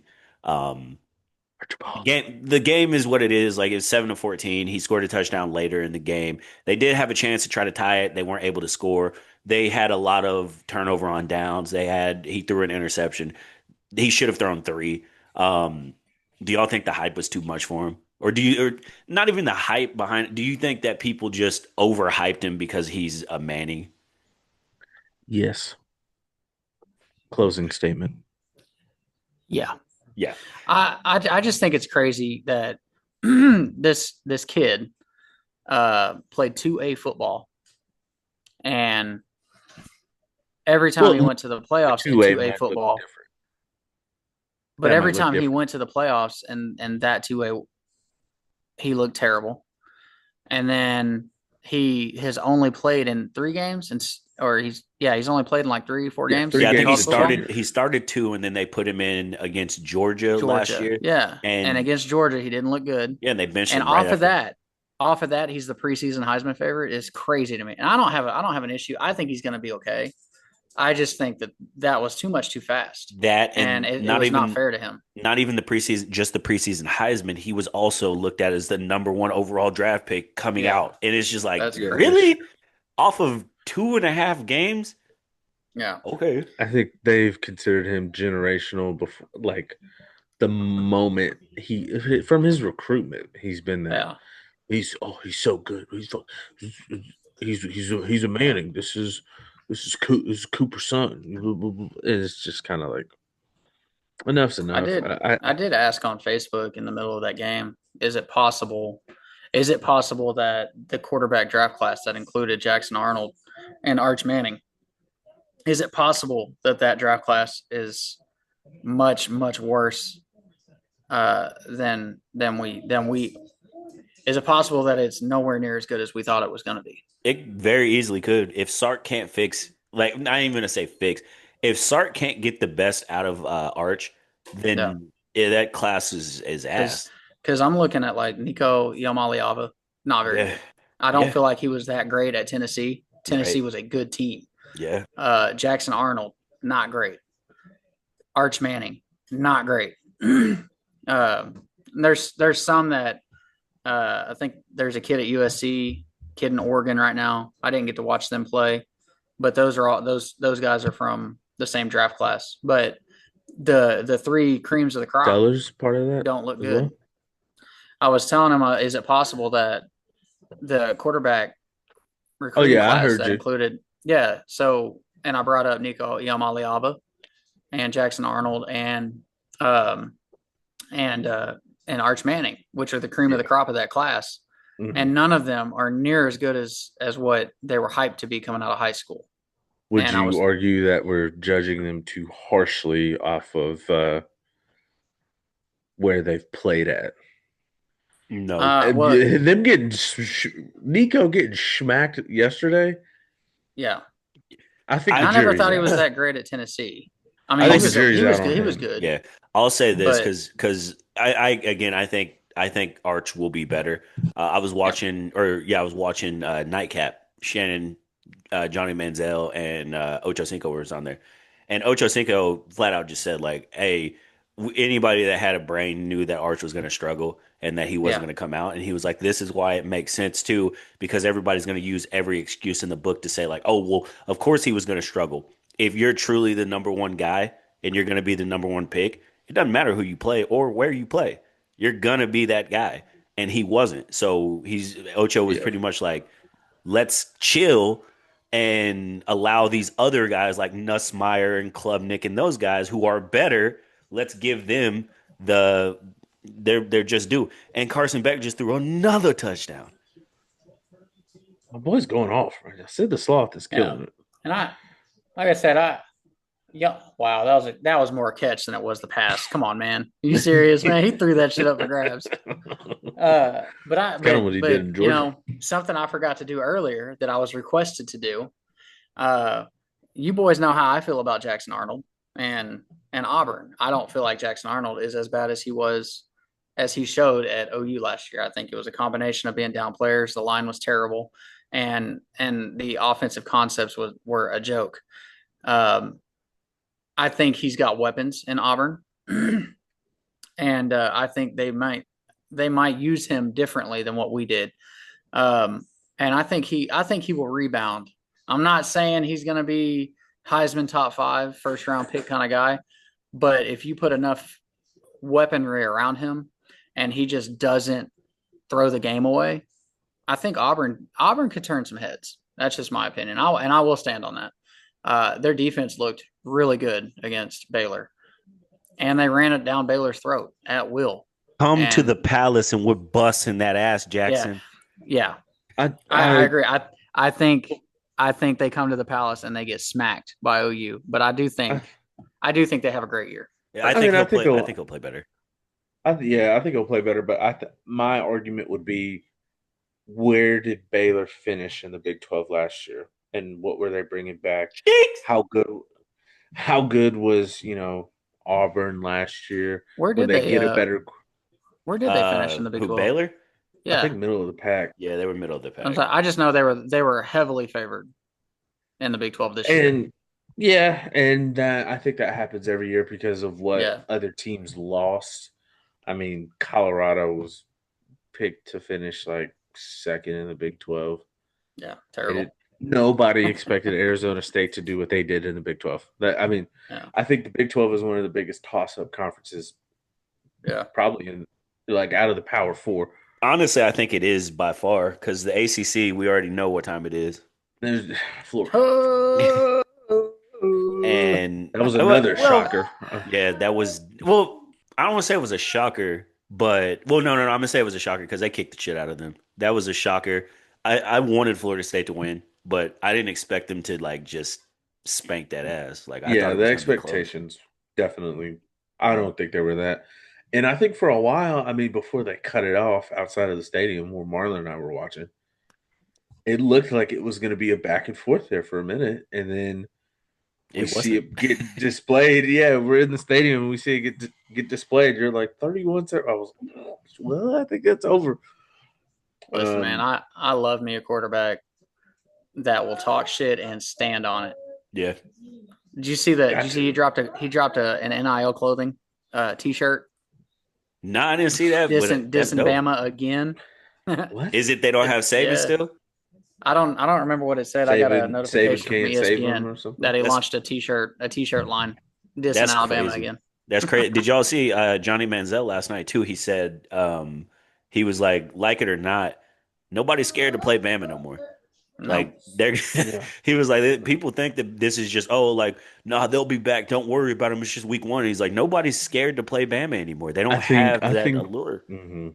I think for us, we have been, I would say, spoiled and almost scared into submission of what Bama was for 15 years, six, 40, yeah, yeah, 15, something like that.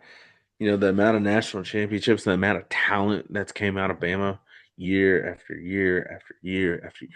It was like, there's really, yeah, they might drop a game, but they're still going to be in the college football playoff every year. How yeah. many years under Saban? The real question, how many years under Saban did they miss a college football playoff since it was Well, implemented in 2012, 2013? they didn't, did they? 2014 is when it was implemented. Okay. Yeah, Okay, so did they did 2014. because they lost the first one to Ohio State. Yeah. I can't remember if they've maybe the year that LSU two was year The did they year make it the when year that Two is Joe LSU year? Burrow did? the year that LSU won it, Alabama was not in it. That's what I Yeah. was gonna say. Yeah, I think Yeah, so. that's one that I can think of, but outside of that, I don't know. Yeah, bro. I mean, fuck Bama. Do y'all think it's the wheels are coming off now? I do. I think so. I do I too. I think think the fi- And love. it's I think crazy because finally they are. DeBoer's been so good everywhere he's gone.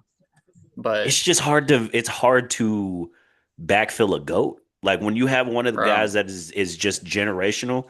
When you go to that, it doesn't matter how good you are. It's just you have to keep everything level. And if you take a step back, which you're going to, because in college the recruits are tied to a head coach.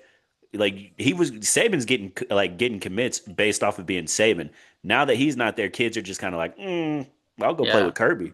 I just feel like what I watched yesterday and what I watched at OU last year, um, I feel like they lack discipline, and you never had that under Saban. Facts. And the reason I say that is, um, tackling requires discipline, and all Florida State did was run through tackles. Like they couldn't tackle Florida State, and I don't feel like you ever saw a tackling problem at Bama under Saban. That's my biggest thing is when you start seeing teams not being able to tackle, there's a problem. Yeah. And they don't have Jalen Milrow to run around and make crazy plays. Like Yeah. Yeah. Ty Simpson's not that guy. So And I guess statistically, he had a solid game. It's just yeah, he's not good enough. no, Yeah. No, not they good, not Castellanos. I Yeah. looked it up. They only had 1 year in 2019 where they didn't make it, Yeah. and they played in the Citrus Bowl. Who'd they play in the Yeah, it Citrus was a Bowl? bad year. Um, That was Bryce Young's last year, right? I believe so. I reckon. Well, let me see if it'll pull up who they played in the No, Citrus Bowl. that wasn't Bryce Young's year. That was Tua. That No, was Tua. was Yeah, that that was Yeah, Tua? bro. yeah. Oh, that's And right. I Yeah, think yeah, you're right. Tua didn't play the bowl game, did he? Because he hurt his hip. Yeah, they ended up having Yeah, to you're play. right. Yeah, Because Bryce Young was like 2020, 2021, 2022. yeah, because I think Bryce Young was drafted in Alabama beat 23. Michigan. Yeah, Okay, yeah, that sounds about right.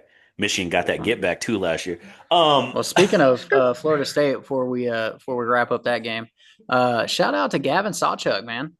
Little yeah, ex he Norman, got a ex couple OU player touches. getting in the end Got a zone, couple baby. touches. I'm not used to seeing him healthy this time of the year, Man, hey, NCAA 25 thought he was the greatest thing of all time. Yeah, they're like he's bro. a 98 rated running back, Taylor showed me 99 speed. the push notification for the touchdown, and I saw G Sawchuk, and I was like, wait a minute, I forgot he transferred. Yeah, I had he no quite. idea. I was wondering why he wasn't on the two deep.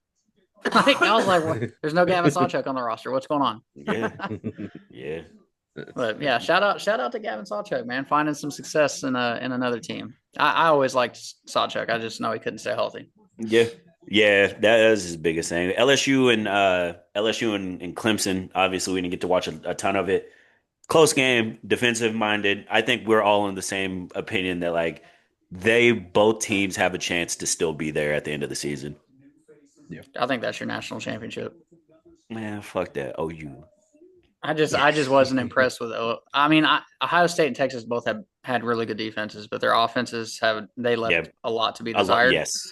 Even Jeremiah Smith was not that impressive to me. Which He had is crazy. 2 drops that were easy right catches. in his hands, bro. Yeah. Like, so I like all that Clemson. hype. There's a lot of hype behind him. Well, I'll give him benefit of the doubt. It's week 1. He's the man, and he probably knows he could play in the NFL. And he's like, dude, I have to play this year and next year before I can even go to the league. Shit. It's like Jadeveon Clowney, right? Jadeveon Clowney it's was like Adrian Peterson too. His freshman year, they're going to be was top like, 5 picks after their freshman. Yep. Yeah, they're going to be top 5 picks, and they're like, I guess I got to be here for another 2 years. Yeah, shit. He played basketball though; it would have been over with. But yeah, outside of that, what else? Did we miss anything, fellas? UCLA looked terrible. What a joke! Looked terrible. Joey Aguilar looked like a beast. UCF beat the fuck. It was a Boise they beat. No, it was that was USF, not UCF. Yeah, USF. Yeah, that's even worse, bro. That's Byron like Brown. Go Bulls. Byron Brown. They got a fullback playing quarterback. Yeah.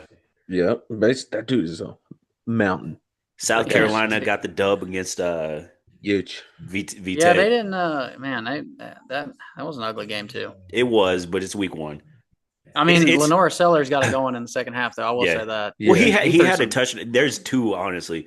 The LSU game, there was a touchdown that should have been a touchdown that they called back, and then that the South Carolina game too. There was one I think right before halftime where Lenore Sellers dropped it in dude's hand.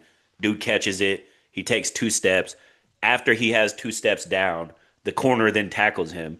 And then as he's going to the ground, the corner rips the ball out. And they're like, he didn't possess the ball. To the ground. Like, he was crazy. There, bro. Like, yeah, it's And they replayed it, and everyone's like, oh, that's easily a touchdown. And the ref was like, I don't give a fuck what y'all think. Incomplete. I felt like Maryland's got a dude at quarterback too. Sneaky. Malik Washington's pretty solid.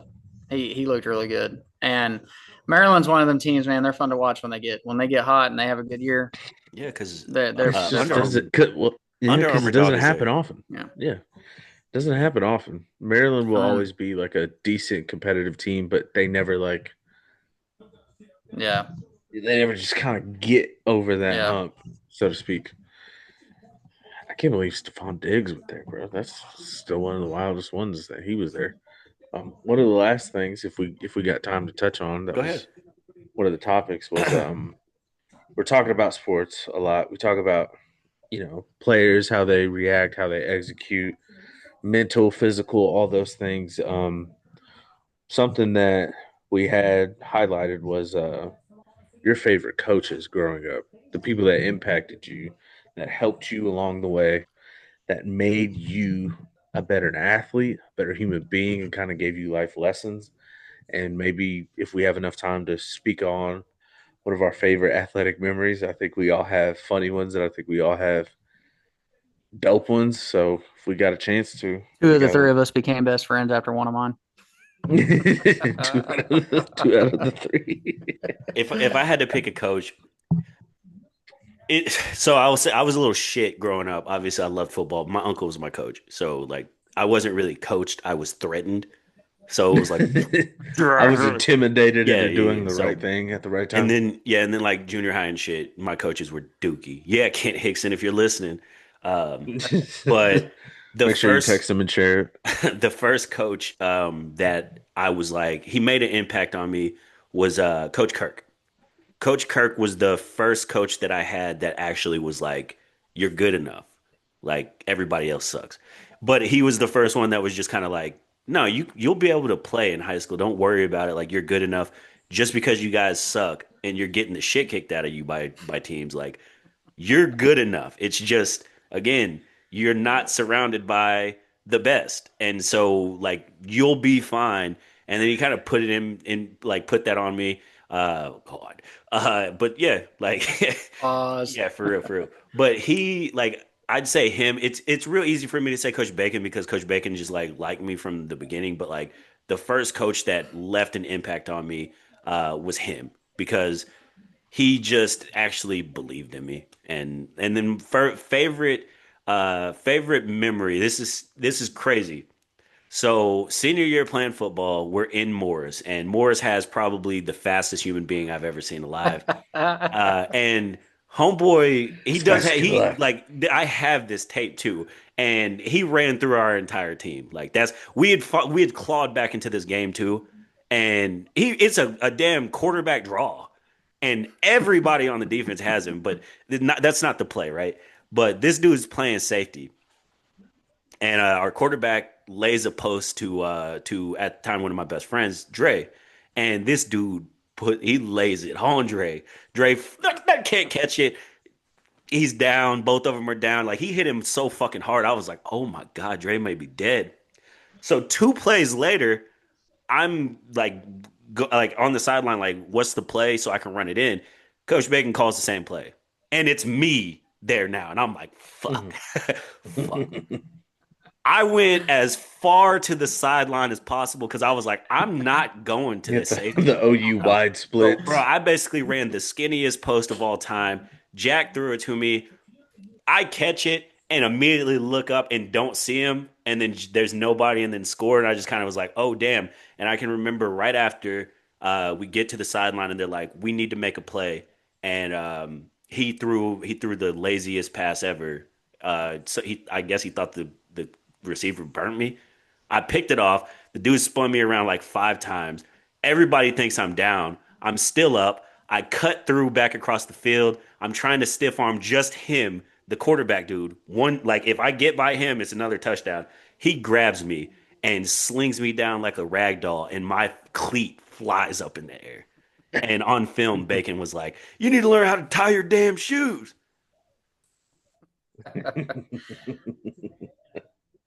Um, Cam, you can go next. okay. So I think with me, um, my favorite coach when I was little, my youth days, probably Jim Cummings. Um, we had a Jimbo. hard ass and John Morton. He was the hard ass coach. And Jim was more the players guy, and he was the one that kept us invested. Made sure we understood the meaning of the game at that age was to have fun. And Jim kept it fun. He coached me in football and baseball, and it was the same. We had Glenn Major as a coach in baseball, and he was the hard ass that kept our discipline in line. But Jim was always the one that kind of reeled it back and reminded us what the purpose of youth sports is. So Jim was one of my favorites growing up. When I got to high school, probably my favorite coach in high school was Coach Campbell. You guys both love Coach Campbell. Same way I do. But Coach Campbell was equally one of the hardest people ever on me, and one of the biggest hype people on me. He hyped me up and grounded me at the same time all the time. And y'all know my story. I was 5'9", almost 300 pounds. My junior year, my senior year, between my junior and senior year, I lost a bunch of weight, and Coach Campbell pulled me to the side before basketball season and had a heart to heart with me about how proud he was and how inspiring it was, and he wanted me to come back for years to come after I graduated and speak to the team about overcoming a lot of shit. And so and tying into that, Coach Hickson was probably the most influential person, not just coach, of the hardest time of my life.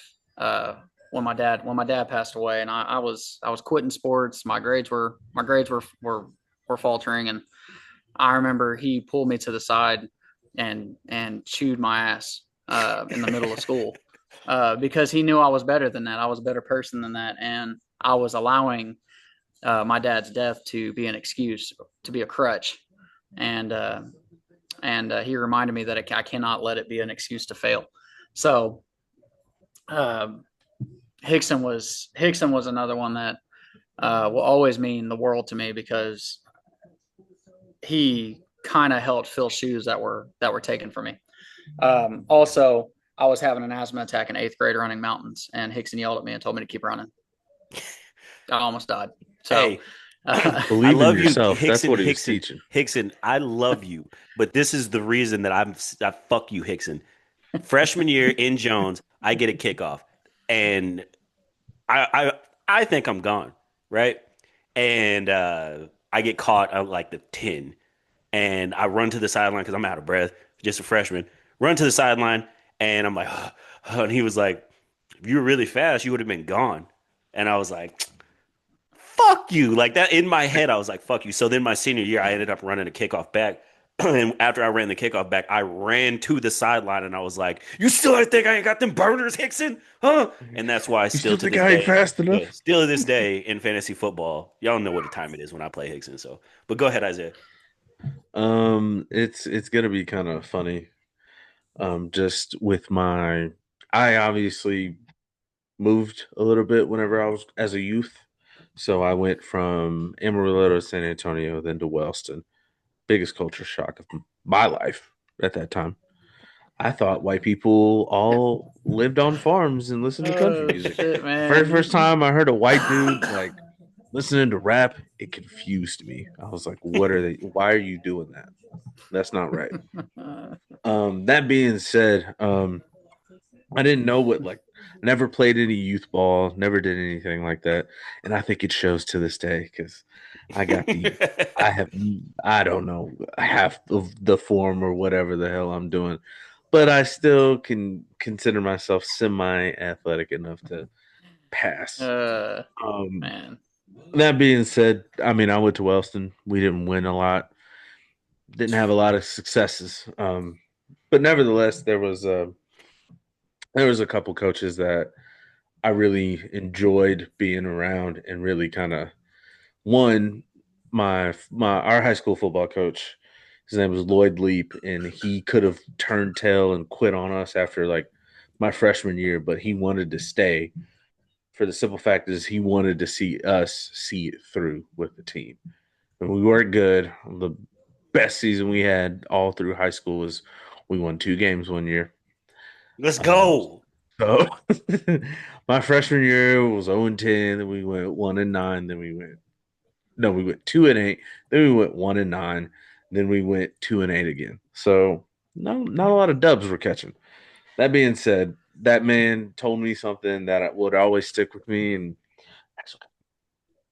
but he told me something that would always stick with me. He was like, you think that he told me like the beginning of my senior year, he was like, you think you're good enough to play college football. Well, you're not.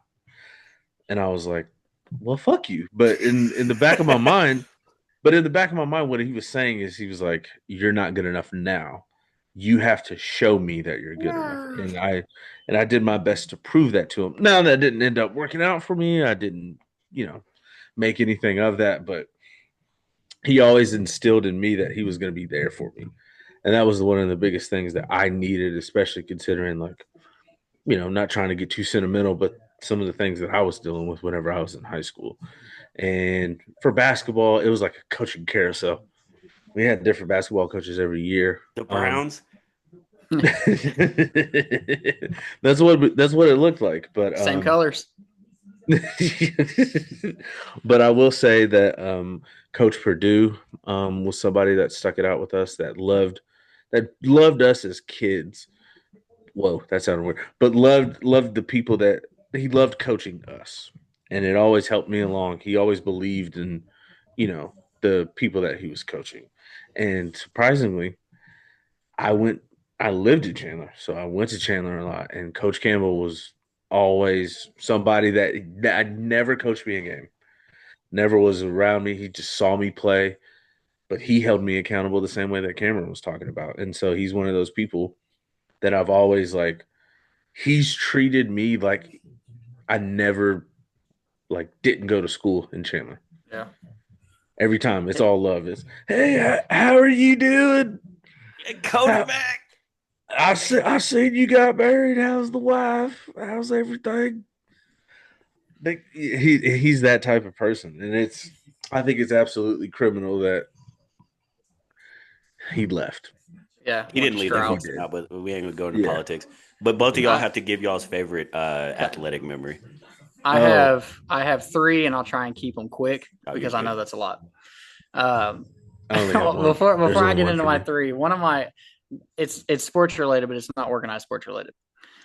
When Taylor punted that ball through the gym ceiling, Oh, one of my Now, all-time Tyler- favorite memories of playing anything How are we ever. gonna fix that?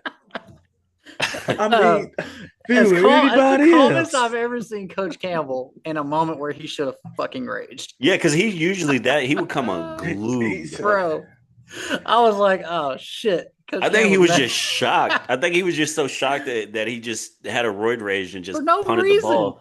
Like, It was a reason. He was tired of getting And fouled.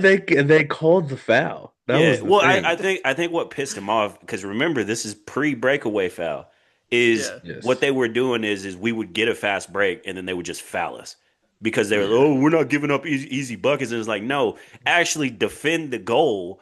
Don't just run up Mhm. behind and like tag somebody and be like foul, no Yeah. ball like that. So he was mad because they kept doing that and yeah, he punted it and yeah, bro, it's hilarious. I thought Coach was gonna come unglued and Bro. he didn't. Yeah, he would chill. He was like, I definitely thought it was Taylor. trash. If it were anybody else, But when it comes to like organized sports, one of my favorites was against Wellston, Isaiah's team, his school, my senior year in basketball, and we had we had Coach L, and we came in after the game. We got the dub. That was a game that Aaron Gillette fucked his leg up. And we got the dub, and Coach L came in. He was hyped. This is the most hyped I've seen Coach L since before the season. And he was talking about how great we played defense on Anthony. and the And stat one of line them came said, out. one of them said, Coach, how much you score? This man said 45. I was like, get the fuck out of here, bro. Anthony was That over is there not clapping. something to be happy about. Anthony was probably in the other locker room, like, man, come on, guys, y'all This lost. man I almost didn't." beat us by himself. I think we won by like 6 points. Anyway, I think what's crazy is that's one of those moments where Anthony probably spoke in third person and was like, I mean, Anthony did didn't lose. fine. Yeah, Anthony didn't lose. Yeah. Y'all lost. Speaking like Ricky Henderson. yeah. Shit. yeah. Anthony did fine. So that was one of them. Obviously, you know, I was blessed growing up my whole life to be in a class that was great at everything. A lot of that's because we had kids that were held back from Marlon's class. So we had a little bit of an advantage, but we were great every year at everything. And but baseball state runner up, getting a medal and watching all that come to fruition in some form or fashion. Obviously, the disappointment of not getting the ring. That sucks, but just when you look at it down the road, you were one of the top two teams in the state. Like, that's something to be I don't proud know. of. And Yep. the Can't way see what we you're showing, got Marlon. Doesn't matter. his stupid ass ring, fuck his ring. The way we got there, the game against Eufaula in the semifinals before that was one of the greatest comebacks in high school baseball history. Down Yeah, y'all were 7-2. getting clapped, son. Bro, smacked. Down 7-2 in the sixth and won 9-8. Like, that was one of my all-time favorite men. We dogpiled and didn't even win the championship. Like, who the fuck does that? Had to. But then, Major. my last favorite memory is older life, man. Isaiah's ISO on nobody. Jesus Christ. For retrospect listeners, bro. So right off the tip, shit. the You don't ball have to gets tell the tipped. story. No, I'm telling the story. Stop. The ball gets tipped to Isaiah. And so everybody kind of runs down to get ready to play offense. And as we're kind of like running down and trying to see what's happening, we're wondering like where's the ball at? And Isaiah is like he's playing what was that game like the with game God NBA Street Volume 2 where to get the game breaker you got to hit so many crossovers and throws. Yeah, Isaiah was in that I mug was just hitting trying to get my every game breaker up, bro. And there was nobody within 10 feet of him. And one of our players in the middle of it was like, Isaiah, what the fuck are you doing? Shoot the ball. Sham God. Yeah, I did sham somebody that same game, though. Consequently, that was the same game that Delvon punched on dude twice, wasn't it? Yep. Yeah. That was the same exact game. Yeah. Yeah. So It was that Isaiah game? was but that was And I hilarious. did sham somebody that game. did. Okay. Sham and cheese. You got him with that sham and cheese, but yeah. Go ahead, Isaiah. What's your memory? I'm trying to. I think if I can pull a couple out of my hat. I'll pull one for you. What? So remember we're at the lighthouse, and Isaiah he's getting guarded by like somebody that's like 6'3", and dude poked him in the eye. And he couldn't see. He said, "Oh!" And the dude went up for a layup, and Isaiah pinned this dude's shit off the. And y'all can't see Isaiah's stature because he's sitting down. Isaiah's what 5'7", 5'6"? About 5'6". Isaiah took this dude's shit off the glass. So yeah, there's one. I can't believe that I jumped that high enough. And you screamed. Was that the one they called the foul? No. The one he called the foul. I forgot he got that dude's too. But yeah. But when he grabbed the dude's shit off the glass, remember he turned and called the timeout because he was like, "I can't see." I think that one that got taken from. That might be the only time I've truly seen you crash out about anything. Bro, you took the ball and almost left the entire court on the other side. Yeah, You were so fit. You were like, "Oh," which I respect. But Isaiah, what's yours? Because I got a lot of good Isaiah like athletic moments. I feel like George Costanza in the show Seinfeld. Like there's times where like it's not even bad things. They just end up being funny and they happen to me whenever we're playing sports. No, I mean I think from high school, I would probably say, not trying to sound like an old ass man. You are. But it wasn't even a play where it was like, oh yeah, I'll read the fucking kickback. No. Nothing like that. I blindsided this dude and made him throw up one time because I was protecting our quarterback, our flag football quarterback, Lance Kirkland, baby. Shout out to we're playing against a team, and I was staying in the pass block. Well, of course, we did not have an offensive line, so Lance is running for his life. Shout out to Albert. And Lance was the best. Oh shit. Lance was what I would consider the things that Johnny Manziel did. I watched Lance have to do that every week because we didn't have much of an offensive line. So Lance rolls to the right, does the reverse spin out, goes back to his left. I chip on this guy because I'm not in a route. And then I see this guy just kind of like come across my face and run after Lance. And I was like, I remember saying to myself, not out loud, but that would have been funny. I was like, ooh, this is my time. So I just saw dude cross my face. I ran. I knew he wasn't looking at me. And I straight. They would throw you out for that now. I hit him so hard. And what's crazy is in that moment, I didn't, sometimes when you hit somebody hard, you feel it too. I didn't feel it. Like it was like a moment. I hit him so hard, I watched him fall. Lance ran like 5 more yards, ran out of bounds. Our sideline is going crazy. I go back into the huddle and the ref looks at me. He was like, I almost called you for a block in the back. I was like, but it wasn't. And then the people that were filming, the like film for the game. I watched that film and you hear the person filming going, "Oh my God, look at what Isaiah did." And then it cuts, and then they zoomed in on the guy that I hit, and he's on the sideline throwing up. I gave this kid a concussion, essentially. And I don't know where he is at in life now, but Hopefully he's listening. hopefully he's doing better. Don't try to get your lick back either. No, please don't. That's cold. That's no. bro. That's cold. I never thought that I would have that opportunity in a game, and I was like, I'm glad you took it. Well, listen, Isaiah, don't apologize because the other asshole in this podcast, he They likes did to that do to shit you. like that too, bro. I first off, look, I didn't That shitty blindside ass him. team runs like 14 different counter reverses. Well, we used to And- run wishbone, Isaiah, because like our offensive line in youth football was horrible. This is, and if any of y'all are listening, like you can't check me on it because you know it's a fact. Our offensive line was so bad that we were in a scrimmage, and our quarterback at the time, shout out to Chandler's head coach, he said he's like, man, y'all need to block better. They took this as an opportunity to say, oh, you're talking shit. So the next play, we're running a naked boot, and they just didn't block a fucking soul. So he's out there 11-on-1 because the whole wishbone faked left. He's running to the right by himself. So that's how bad our offensive line was. Cameron comes through the A gap. Nobody touches him. We're in wishbone. Our Bro, I fullback. think I'm fixing it. This is a dream shot Yeah. on Colt Goodman. I think I'm fixing to murder this motherfucker, man. And our fullback, Blontic, doesn't touch Cameron because they played baseball together. And I'm like, fuck it. Smoked him. Cameron does Bro, almost in a backflip. all the years of football, I have never been hit so hard in my life ever. But reversing back to what I said, my uncle threatened me. That's what it was. Like, you better not look. So yeah, but in if you don't I believe in cried karma, so goddamn much while I was wallowing around on the ground. I did not want to step on a football field ever again after that. if you guys believe in karma, that was what your third grade year, so my fourth grade year.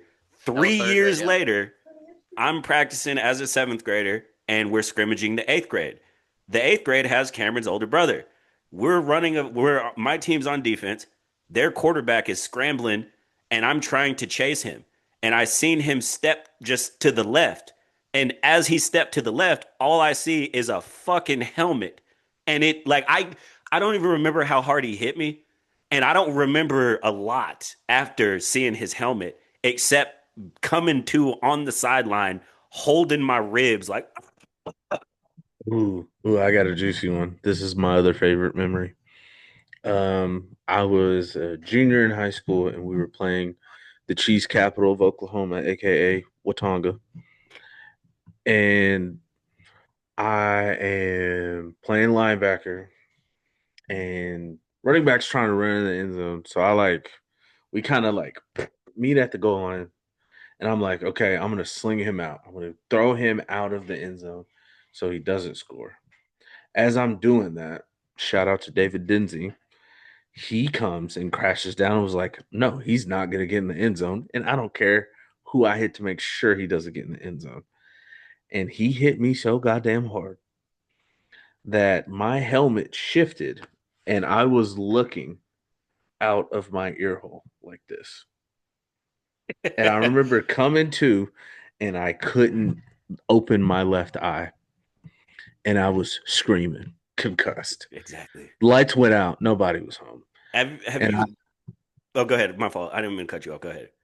And then I remember also, for some reason, my nose was bleeding. Didn't know how it happened. I had blood on my jersey. I was like, ah! I was just screaming. They broke out the salts on me. Those are illegal now. But what I was gonna say is have you ever talked to like a younger like kids now and talking about football, and you tell them a story and they look at you like you're a psycho, and then you have to like come to terms with it and be like, oh no, I was a psycho. Like concussions growing up, I never thought they were a bad thing. Like I was just like, that oh, I was got my bell rung. probably the first time I legitimately like knew what that was, because like you said, like getting your bell rung, you're just like, ugh. It reminded me of like a flashbang and like Yeah, that's what those are concussions. That's what I'm saying. They used to tell us like, go see the flash. If you ain't seeing the flash, you ain't hitting somebody. And it's like, oh, those were concussions. like I no, hit that a dude. was I hit a dude giving my me junior year in the second quarter. I don't remember the rest of the game. Played great after the game, like the yeah, rest of the game. Played great. Don't remember shit, but it's early onset CTE. yeah, There's a I game have it. that I was running a kickback, and this dude hit me so hard. Do you remember the old gel plastic chin straps? Yeah, They had the hard plastic on the outside. yeah. Well, on the inside, and the gel was kind of like On bubbled the over. yeah. This motherfucker hit me so hard, it hit my It hit your throat. pause. Like Um, I was like, and then my lights went out, Come on, but I man. remember Your lights blank, went out, huh? like I couldn't see, and I ended up running like 30 more yards on this kick. And I remember going to the sideline. I cannot tell you what happened for the rest of that game.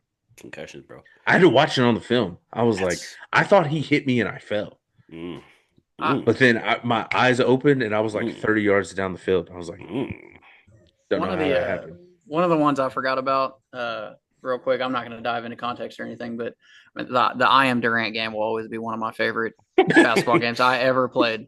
Ever played, Didn't that dude get mad and take the ball and bro. leave? It took Took the his game ball. ball and Took the game ball took because his I was ball and went busting home. his ass. I had like 38 at that point, and Took his he ball and just could went not. home. He was like 6'6", talking shit to me. I was just working his ass out, man. I'm like, dude, Balls. Mm. pause. Yeah, hey, pause. Hey, no homo, man. Hey, All right. But all yeah, right.